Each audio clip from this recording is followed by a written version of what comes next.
Yo, what's going on, Dragon Ballers? Welcome back to another tournament recap video. Today we're going to go over the PPG Webcam event that just happened yesterday.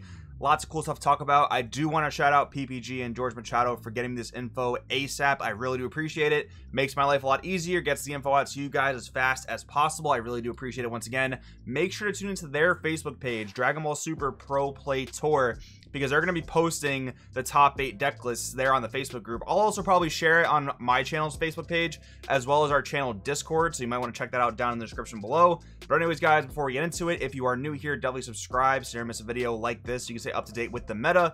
And if you guys want to support the channel, there are many links down in the description that will help do so, particularly today, guys. If you want to compete in events just like this and do pretty well, make sure to check out the Patreon. I promise you I'll have you look at the game in a bit of a different way. Will help step your game up. That being said, let's get started. So we have an infographic here from PPG. Once again, shout out to them because they're really helpful with stuff like this. So the event was won by Dark Broly. Very cool stuff. We'll get into the top 8 in just a bit, but the overall representation in the entire tournament, it was 128 players, I believe. So 18 Dark Brolys, 14 Red Brolys. So pretty interesting how Dark Broly actually takes up the most representation in the room, right? I didn't really expect that, to be honest. Like, Dark Broly is one of those decks that in the beginning of set 11, at least at its release, it was deemed as one of those decks that was more difficult to play. So not many players were picking it up. It wasn't doing too much in terms of top cuts. It would top like here and there, don't get me wrong, but it wouldn't like be this highly represented, at least at the beginning of set 11. But I think it is a really powerful deck, a very rewarding deck, and many people saw it to become the next top black deck after the Vegex nerfs went into effect. Keep in mind, this is still a set 11 / draft box 6 tournament, right? So this is still with Vegex at, you know, the current full power, I guess you can say, until this weekend, really. This weekend when set 12 officially releases, the limit to 1 of Elite Descendant Trunks will be in effect. So keep in mind, this is with Vegex at its very high power level. Dark Broly is still taking a lot of representation. It's fair to say probably that a lot of players are just gearing up for that next format. We've known for a few weeks now that Vegex is getting a bit of an axe to its power level. So that could be a phenomenon here that's influencing this type of representation. But anyways, Vegex at 14 slots. So tied up there with Red Broly. We know Vegex is one of the most powerful decks in the set 11 meta, so no surprise there. But what you will be surprised to know is no Vegex topped this event. That's honestly kind of nuts. It also happened last weekend as well. Very strange. I do think it probably has to do with the fact that good players are getting off of Vegex because they kind of just know, why would I keep practicing this deck when next format it's not going to be as powerful. We did just do a video yesterday talking about, you know, how powerful Vegex may or may not be next format, which really starts this weekend. So check out that video if you want to see more discussion about that. But anyways, 7 Sin Shenron in the room. Sin is another powerful deck in set 11, looking to be quite good in set 12 as well. Three sets in a row of support will probably do that to a deck, right? 6 Invoker, 5 Majin Vegeta, 5 Green Gotenks, 5 Soul Striker, and the rest was a combination of other very random things. Some of those random things actually ended up topping this event, though, so we're going to talk about that right now. Top 8 here. We had 3 Red Broly. Again, Red Broly not taking the most representation in the room, but tied for second most rep in the room, but taking 3 spots in the top 8. That's definitely going to speak to how powerful Red Broly is. But what's interesting, though, is last weekend, Red Broly completely missed top cut, so take that as you will. 1 Dark Broly, again, went on to win the event. 1 blue life ramp Trunks in the top 8, and 1 Jiren, 1 yellow set 9 Jiren. Man, this stuff is so cool, and there's some credence to this, right? Because this was a 128 player event. The players that were on these decks are notable players in the community, so it's pretty cool to see it took them this far. 1 Invoker and 1 Reboot Gohan. So with that being said, let's jump right into the more deep discussion. Red Broly, man. Red Broly took up the most slots in this top 8, again tied for second most representation in the entire room. It's looking to be one of the most powerful decks in set 12, and that's probably what we'll do in this video for the most part. Since this is officially the last tournament of set 11, we'll probably just talk about how these decks are looking in terms of their power level going into set 12. Red Broly, man, it's looking like one of the best decks in set 12. That's from my testing, that's from testing of other teams, that's just from general talk in the community, and it's not really surprising, right? When you had the other 3 best aggro decks, Reboot, Gohan, and Vegex, both see some form of a nerf going into set 12, and this deck comes out untouched. It's definitely not a surprise, right? And I want to actually quote George Machado here. In the finals match between Red Broly and Dark Broly, he made a really funny point that I actually agree with. He said, I've never seen such an unfair deck, talking about Red Broly, not win as many events as it probably should. He said something along those lines, and I gotta agree with him. Like, Red Broly, as far as we've covered here on the channel, I'm pretty sure there's only won one PPG event, one event overall since set 11. And it's so funny, like, you'll see a lot of this deck in Top Cut, but maybe there's just something there that is not allowing this deck to get to the finish line. I don't know. If you guys have an idea on that, let me know in the comments below, but it still seems like one of the craziest decks in the format. Definitely one of the most powerful, but not unbeatable. In my opinion, this deck is not tier 0. This deck is not unbeatable. Yeah, it's annoying to play against, but it's definitely not that type of deck like Super Shenron or Mecha Frieza, anything up in that power level. But one thing I want to talk about here, Piccolo Junior Giant Force, we know this is one of the strongest cards in the deck. Like, this card coming on Draft Block 6 brought Red Broly to a whole nother echelon of power, because one of the cards that really gave Red Broly the toughest time was Dark Power Black Mass Sand. Basically, you couldn't use your Planet Vampa, and you couldn't use your one-drop TP promo to grab your bot from the deck, because if they just played BMS against you, you had no good way to out it. Piccolo Junior Giant Force gives you that out, but also, what we noticed in the finals is, and the casters were even talking about this, is that in both games, the Red Broly player did not have access to Piccolo Junior Giant Force, and that was probably one of the main reasons why he lost the match. And what's interesting about that is, it just goes to show you that Piccolo Junior Giant Force gives Red Broly such a strong finishing power, like resolving that -6, getting into Fearless Pan, giving your Brolys and your leader and anything else plus 5k and double strike. When that resolves, you are probably losing the game against Red Broly. It's honestly crazy how powerful that strategy is, and that effect is, rather. But yeah, he wasn't able to resolve it in 2 out of the 3 games. And yeah, that might be a little bit of a correlation there with how powerful this unison is. Players that are playing Red Broly might want to prioritize getting Piccolo Jr. down as soon as physically possible.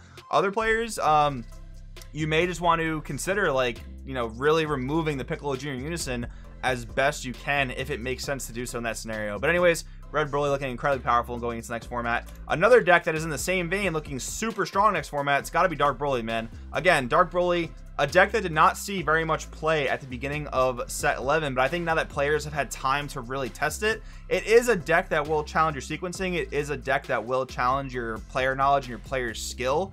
But now that players have had more time to mess around with it, it's going to be quite strong. It's getting some support going into set 12 from the ultimate deck Toa. So that's going to be another tool added to its toolbox. But besides that, I mean, it's really going to remain the same deck. Just like free spamming 30k battle cards. Like, imagine Skillless Goku if you were playing back in set 6, or even more recent metas where it's still done well. Like, that deck, one of the reasons it was so good, it drew a lot of cards. Dark Broly did the same thing. And it played 30k battle cards that basically when they swing, they're dealing damage. If the opponent doesn't negate them, they're pretty much dealing damage. That deck used to do it for 2 energy. This deck does it for 0 energy and can do it multiple times per turn. Like, just think about that. Like, that will tell you one of the things about why Dark Broly is so strong. But the other thing next to that is the ability to main deck Makikabora the Broken Seal is such a strong thing that Dark Broly has going for it. Like, turn 1, play your 1-drop Broly. You may or may not have a Dragon Ball. Turn 2, play Makikabora. Shut off your opponent's main play for their next turn, and then search your Dragon Ball to go into a Dark Broly. Not only that, if you milled 3 cards your first turn and 3 cards your second turn, you're going to be able to turn on one of your Dark Broly's in the drop area as well. So like turn 2, Makikabora, shut off your opponent's best play, follow that up with 2 30k swings, and then whatever other effects the Dark Broly have that you play if they apply in that scenario, right? Like, just talking about that is such a powerful turn 2 play, such a powerful thing that Dark Broly has going for it. Expect this deck to do a lot of stuff next format. Blue Trunks, guys, man, this is so cool. I did a video a week or 2 ago talking about decks that I think personally are good, but no one's really playing them. Trunks is one of those decks, and one of the main, well, I guess there's 2 main reasons here that I think so, but I think that this probably also helped this player do well in this tournament. This leader is immune to crit, and we know that Red Broly was one of the most highly represented decks in the format. So knowing that, being immune to crit is such a strong thing this deck has going for it. So like anytime you reveal your life, if you get crit, if it's a regular card, take it to your hand. No critting super combos, no critting SCR, just as some kind of extreme examples, but still, like, Dark Broly swinging into you and you getting an energy out of that has to feel really good. So I do actually like this as a meta call as well. The leader also offers you removal. It's a little bit expensive for 2 energy against a deck like Red Broly, but we've talked about on the channel how the quote-unquote double pop is really good against Red Broly. If you can use 1 piece of removal on their chain, they then use a leader effect to replace that chain, and then you have another way to pop a piece of their chain. That is going to set them so far behind. They're going to lose so many cards trying to keep up the pace of the game. That's going to work out really well for you. But another thing, SSB Vegeta Paralyzing Prowess, it's the only, like, deflect, barrier, triple strike threat in the game that is relatively easily droppable. Like, you just fuse into a free Vegito and then pay 4 to go into this guy. This guy, nothing is stopping this guy from hitting the board. As long as your 5-drop is safe to be played, which there's a 5-drop with barrier and deflect, it's going to come down. There's not much your opponent can do about this. It's not as game-ending as like Gogeta 7 was, for instance, the other deflect, triple strike, barrier we're going to compare this to. It's not as broken as that, but it's going to survive multiple turns because it's really hard to remove, and your opponent's going to lose a lot of cards in terms of defending this and just via its own auto. So I think if you're looking for a boss monster oriented deck, try this deck out. Seems like a good meta pick because it's anti-crit and has a really powerful boss monster. Jiren, man, wow, I just did a deck profile on Jiren. If you guys want to check it out, it's from a few days ago. My teammate Ursel Seltzer had a build he really likes going into set 12, but this build is totally different, man. This is so cool. Shout out to Mike for playing this deck because it's so unique. It's so cool. I think Jiren's another deck that people aren't really playing right now that has a lot of potential.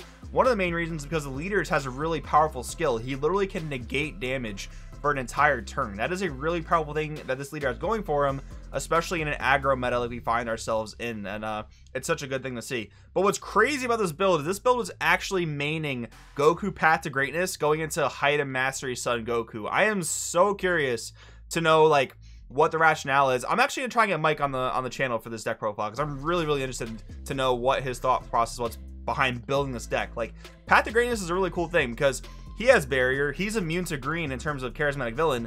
This guy's an 8-drop, he's immune to charismatic villain as well. Not so immune to blue because blue can just like trunks your Path to Greatness, but I definitely want to know where the rationale came for building this deck. It's a really cool thing in my opinion. Awesome stuff. Next up, guys, we have Invoker. We haven't seen Invoker do much for quite some time. Set 10, this deck was doing quite a lot. Set 11, not so much. Maybe like 1 or 2 other tops here or there. I think Invoker is definitely going to be one of those decks that, one, can't really do too much in a super aggro meta like we are in right now. Maybe next format that will change just a little bit, but still, like, Red Broly and Dark Broly looking to be very good aggro decks that will give this deck a bit of a hard time. But besides that, though, I think Invoker is one of those decks that will heavily reward you if you do play it a lot, because even though it is a very stally deck, has a lot of floodgates, your opponent can put you in situations, especially when they're playing those hyper aggro decks, your opponent can put you in those situations that, you know, you're really you're struggling for energy, they remove your Invoker, stuff like that, where you really need to know what to do. So I think it's a deck that if you really like the archetype, you got to put a lot of time into it. Finally, guys, talking about Reboot Gohan, not much to say here because, you know, it is being banned for best of 1 events, so who knows how much we'll see Reboot Gohan. Next weekend in PPG Miami, though, it is best of 3, so we might be talking about this leader again. But what I do want to talk about here is this is actually a blue-green variant using Senzu Bean, and normally when we see Reboot Gohan as of late, it's generally mono green. So seeing a little bit of a change up there is cool. And then just mentioning that, last week we saw an actual slow build of Reboot Gohan playing like Rebrians and bigger cost battle cards to kind of wear the opponent's resources down. This was definitely more of an aggro build, but it did lean into Senzu Bean to try and, you know, just be more aggressive, because you can play 1-drops and then untap energy, play more 1-drops, or give your leader a free 5k power boost for all 3 of its triple strike swings. That's obviously pretty good. But anyways, guys, that is pretty much going to wrap up today's video talking about the PPG Webcam event. I do want to know in the comments below what you think. Again, be sure to tune into the Discord and the channel Facebook page if you want to see the deck lists. Thank you guys for watching. I will see you next time.